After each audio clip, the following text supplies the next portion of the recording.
Fala galera, tudo bem? O Manchester United teve a estreia do Ralf Rangnick nesse fim de semana e foi com uma vitória para cima do Crystal Palace, um belo gol do Fred, salvando um jogo que foi se complicando, né? Foi dando a sensação de que poderia virar um tropeço, mas acho que a gente tem algumas sensações para tirar dali. Claro, com aquela ressalva básica de que foi apenas o primeiro jogo, não dá para tirar conclusão alguma sobre isso. O próprio Ralf Rangnick, depois do jogo, na entrevista, falou que teve um treino e que ele até achou que o desempenho foi melhor do que ele esperava. Então, é claro, a gente está falando aí de um universo muito pequeno, né, para avaliar. Mas mesmo assim, acho que tem alguns sinais aí, alguns pontos dentro da partida que servem como alerta, como pontos de observação, porque acho que tem muito a ver com o que a gente pode observar nas próximas semanas na sequência de trabalho. Até porque são questões que encaixam bastante no estilo do Ralf Rangnick. Então, claro, feita a ressalva de que é apenas uma estreia, de que é apenas um jogo, acho que vale uma outra ressalva também. Eu vou falar bastante sobre a questão do comportamento sem bola do Manchester United, do aspecto de coordenação de momentos de pressão sem bola. O Crystal Palace, de certa forma, era um adversário muito bom para que o United testasse isso. Por quê? O Crystal Palace nessa temporada passa por uma transformação no seu estilo de jogo com a contratação do Patrick Vieira. Então hoje o Crystal Palace, ao contrário da década passada inteira, o Crystal Palace hoje é um time que troca mais passes. É um time que tende a ter uma posse de bola um pouco maior, tentando construir desde a defesa. Ou seja, é um time que não tem um nível técnico dos mais altos, mas tem um modelo de jogo que faz com que você fique com a bola no campo defensivo tentando elaborar. Ou seja, de certa forma, ajuda na tentativa de um time encaixar uma novidade na forma de pressionar no campo de ataque. Não que isso menospreze, diminua o papel que o Manchester United fez, acho que é só uma questão de compatibilidade. Claro que o United vai ter desafios muito maiores, por estratégias diferentes e por nível técnico superior também. Então, o United vai pegar adversários em que tentar subir para pressionar vai ser uma tentativa, um modelo do Ralf Rangnick, mas o adversário vai ser um time de muito mais bola direta, bola longa, e assim vai furar, de certa forma, quebrar essa ideia de pressão. Claro, isso é um assunto mais pra frente, com uma sequência de jogos. Então eu separei aqui algumas imagens pra gente ir mostrando, pra pegar um pouco dos dois momentos do Manchester United no jogo. Quando eu falo em dois momentos, eu tô falando em com bola e sem bola.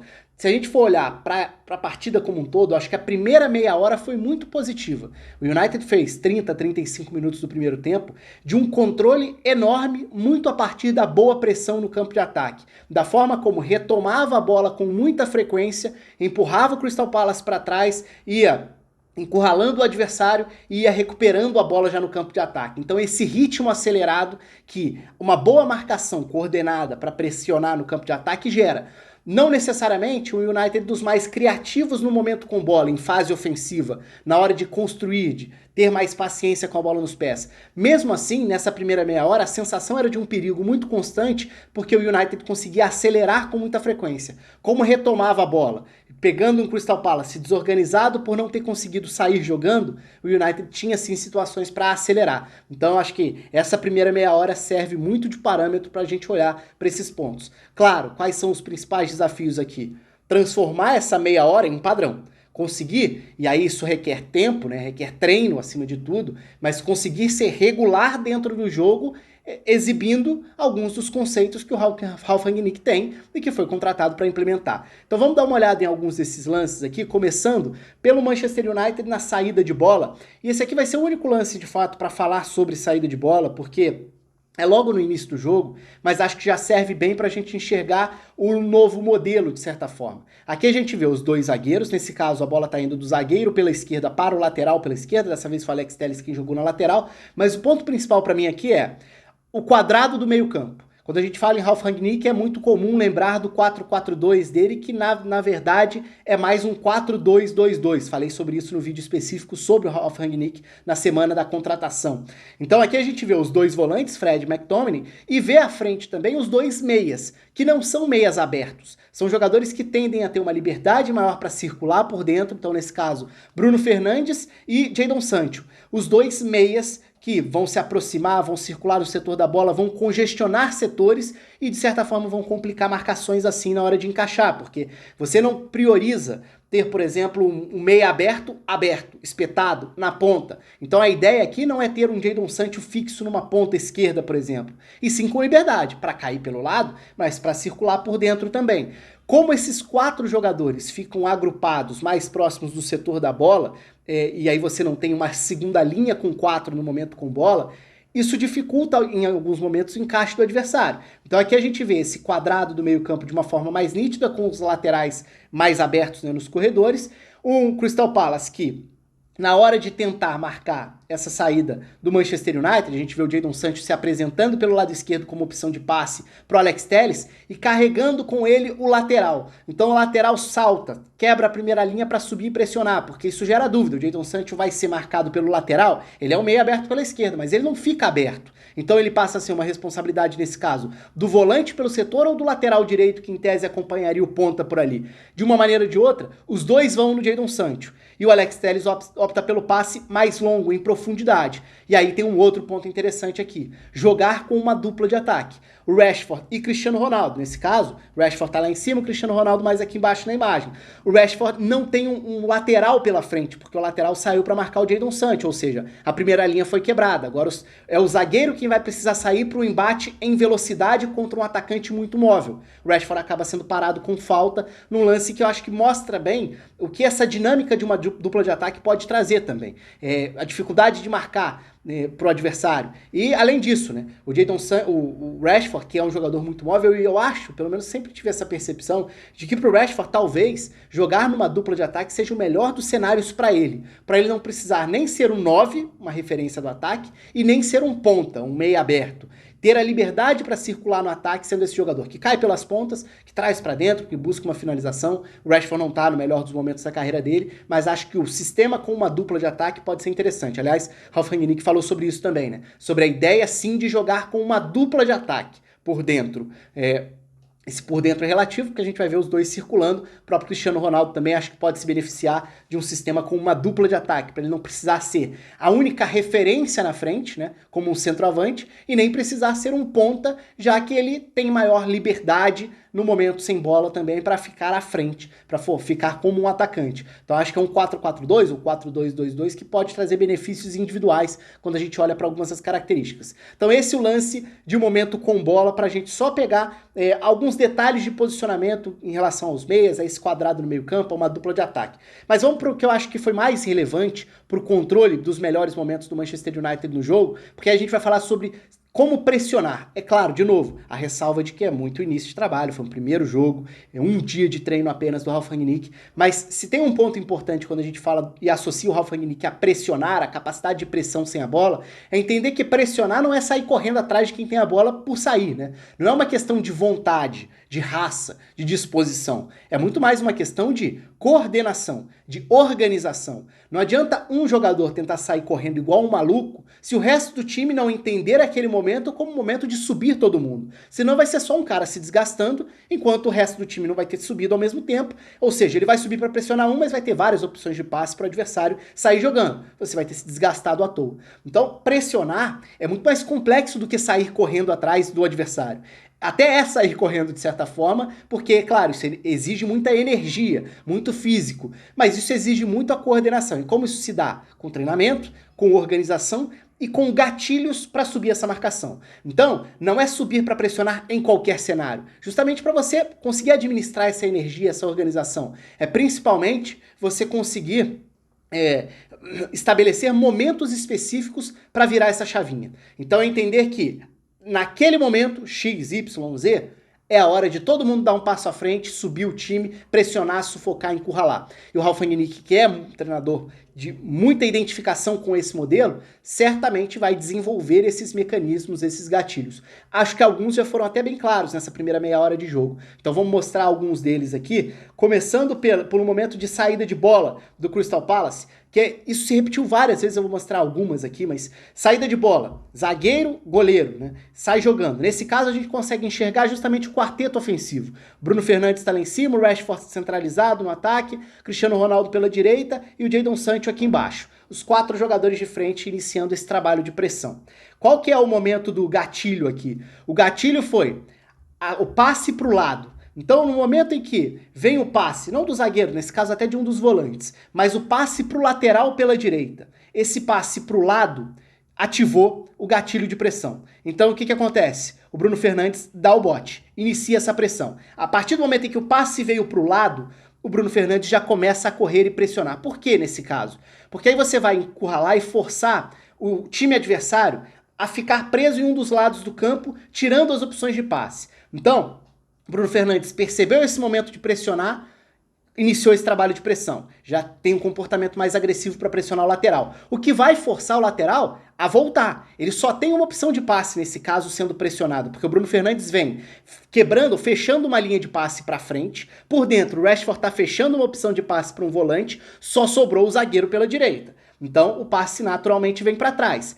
O Bruno Fernandes continua esse movimento agressivo de pressão, porque ele já tá no embalo, então ele já vem em velocidade, ele já vem com fome para pressionar, o Rashford segue marcando o volante, o lateral que fez o passe não é uma opção de retorno, então o zagueiro pela direita só tem uma opção, continuar tocando pro lado, pro outro lado, né? Vir para baixo, pro lado esquerdo dele, porque do outro lado as opções já estão limitadas e tem um cara que vem babando em cima dele, no caso o Bruno Fernandes.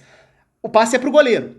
Então o goleiro recebe e também não tem muita opção, porque o Bruno Fernandes segue no embalo desse movimento em diagonal, vindo pressionando, forçando o adversário a tocar para o lado que ele quer, porque ele não tem opção de passe do outro lado, já que todo mundo que recebe a bola já recebe pressionado.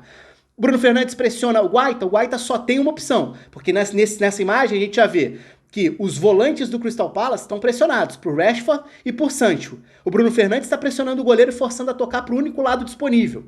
Aí o Cristiano Ronaldo é quem vai fazer essa pressão. Aliás, vale o destaque. O Cristiano Ronaldo nessa meia hora também fez um bom papel sem bola, foi elogiado pelo Ralf Rangnick, inclusive. Então a bola vai chegar do outro lado, nesse caso até pro Guerri, mas olha como o Cristiano Ronaldo já tá naquela arrancada, naquela disposição para chegar e pressionar, e tirar a opção de passe. No fim das contas, o zagueiro toca errado.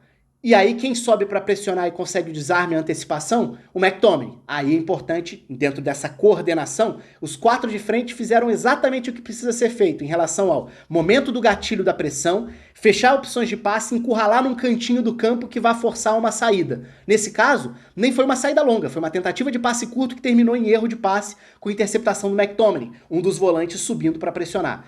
Outro cenário, agora até mais próximo do meio campo, passe para trás. É um novo gatilho. A gente vai ver a mesma coisa acontecer. Nesse caso, o United tá aqui, montado, né? O Rashford e o Cristiano Ronaldo como os dois atacantes por dentro. Do outro lado, a gente vê o Bruno Fernandes, que é quem vai iniciar essa pressão. No caso, até o Alex Telles tinha subido também, mas McTominay e Fred por dentro. Jadon Sancho fechando o lado direito do meio-campo do Manchester United, no setor que tá o Conor Gallagher. Passe para trás, gatilho. Inicia a pressão. Mesmo cenário.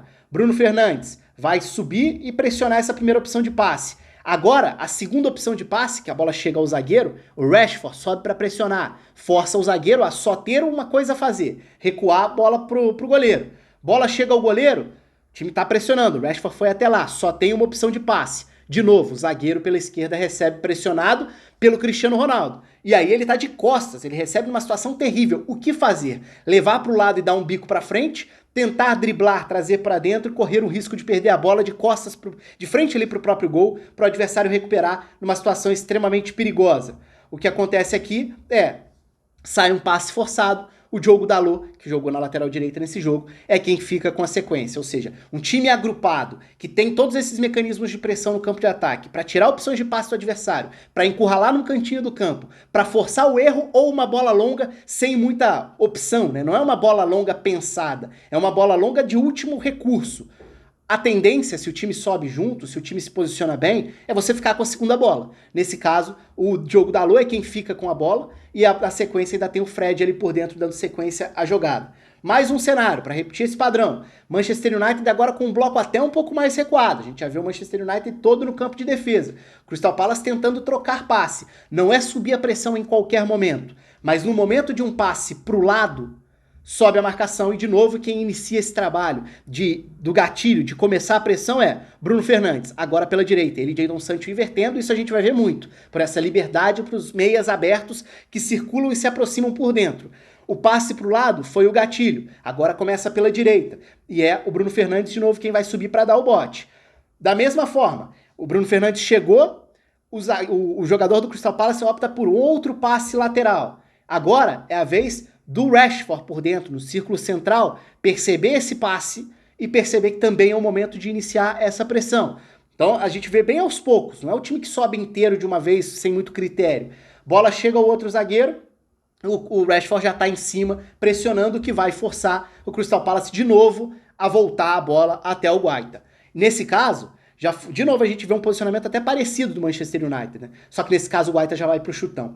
Então, tem um ponto aí que é: o Crystal Palace, depois de tantas bolas perdidas no campo de defesa, tantas pressões bem elaboradas no Manchester United, o Palace, por mais que tenha uma estratégia de tentar sair jogando, começa a forçar mais bola longa, começa a evitar passes mais curtos, porque não estava conseguindo elaborar. Isso tem muito mérito do Manchester United no início do jogo. Tem outro gráfico aí que eu tirei do WhoScored, que acho que simboliza bem isso.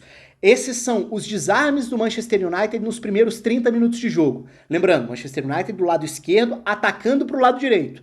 Isso significa que quase todos os desarmes do Manchester United, ou tentativas de desarme, nessa primeira meia hora, no campo de ataque. Porque o United sufocava, botava contra a parede, pressionava e fazia um bom trabalho. Se a gente for olhar depois dos 30 minutos, dos 30 aos 90, ou até o fim do jogo, aí a gente já vê um cenário diferente. O United com bem mais desarmes no campo de defesa tem muito a ver com essa virada de chave do jogo, né?